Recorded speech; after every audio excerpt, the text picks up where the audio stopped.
Bang, kapan pelantikan wali kota Langsa? Bang, kenapa wali kota Langsa nggak dilantik-lantik? Bang, apa penyebabnya? Bang, kenapa hari ini belum ada wali kota Langsa baru?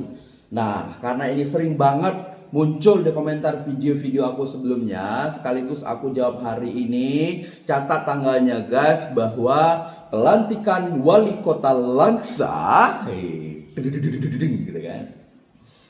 Wali Kota Langsa akan dilantik tanggal 24 Mei 2025 di kantor DPRK Langsa oleh Gubernur Aceh Bapak Muzakir Manaf jam 10 pagi. Catat ya. Untuk kalian yang mau mempersiapkan, siapkan terus apa yang disiapkan. Kita berharap di bawah kepemimpinan Bapak Jeffrey Sentana dan Bapak Hekal, Kota Langsa menjadi lebih baik, lebih makmur, lebih sejahtera, ya kan, lebih bersih, lebih bermartabat, lebih berakhlak, dan segala kebaikan yang tentu suatu saat Langsa menjadi juara di bidang apapun.